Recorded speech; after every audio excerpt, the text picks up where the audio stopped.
Assembly ఎన్నికలు ముగిసి 3 నెలలు అవుతున్నా తమిళనాట రాజకీయ వేడి అస్సలు తగ్గటం లేదు. విజయ్ సర్కార్ని కార్నర్ చేసేందుకు డీఎంకే ప్రయత్నిస్తూ ఉంటే ఉప ఎన్నికలతో సొంతంగా మెజారిటీ సాధించే దిశగా టీవీకే వ్యూహాలను అమలు చేస్తోంది. విజయ్ స్టాలిన్ ఢీ అంటే ఢీ అంటూ అన్నా డీఎంకే మాత్రం మరింతగా సంక్షోభంలో కూరుకుపోతోంది. అసలు తమిళనాట ఏం జరుగుతోంది? బై ఎలక్షన్స్ ఎందుకు ప్రతిష్టాత్మకంగా మారాయి? తమిళనాడులో రాజకీయ పరిణామాలు వేగంగా మారే అవకాశం ఉందన్నారు డీఎంకే అధ్యక్షుడు ఎంకే స్టాలిన్.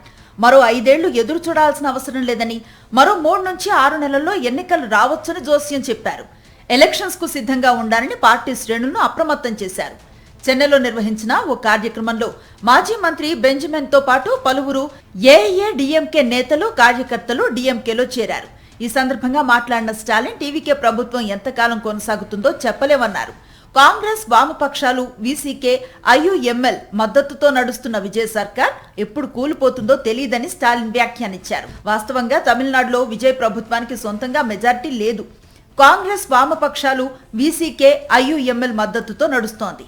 అయితే ఉప ఎన్నికల్లో పూర్తి స్థాయిలో ఆధిక్యతను సాధించే దిశగా వ్యూహాలు అమలు చేస్తోంది టీవీకే. బై ఎలక్షన్స్ జరిగే స్థానాలకు గెలుపు గుర్రాలను సిద్ధం చేసుకుంటోంది. అన్నాడీఎంకే ఎమ్మెల్యేలు ఒక్కొక్కరుగా రాజీనామాలు చేసి టీవీకేలో చేరుతున్నారు. తాజాగా కరూర్ ఎమ్మెల్యే ఎంఆర్ విజయ్ భాస్కర్ రాజీనామా చేసి విజయ్ పార్టీ కండువాను కప్పుకున్నారు. దీంతో రాజీనామా చేసిన అన్నాడీఎంకే ఎమ్మెల్యేల సంఖ్య 6కు పెరిగింది. వచ్చే ఉప ఎన్నికల్లో వీరంతా టీవీకే టికెట్ పై పోటీ చేయడం ఖాయమైంది. మరోవైపు తమిళనాట కొత్త కూటమి కట్టేందుకు సీఎం విజయ్ ప్రయత్నాలు ప్రారంభించారు. మద్దతు పార్టీలన్నింటినీ ఒకే కూటమిగా కొనసాగించేందుకు కసరత్తులను మొదలుపెట్టారు. జూలై 1న జరగనున్న సమావేశానికి ఆయా పార్టీలకు అధికారిక ఆహ్వానం కూడా అందింది. ఇందులో వైకో పార్టీ, ఎండీఎంకే కూడా ఉంది. ఈ సమావేశంలో కొత్త కూటమి పేరు, కూటమి నాయకత్వం, భాగస్వామ్య పార్టీల తరపున సమన్వయకర్తల నియామకం వంటి అంశాలపై చర్చించి నిర్ణయం తీసుకున్నారు.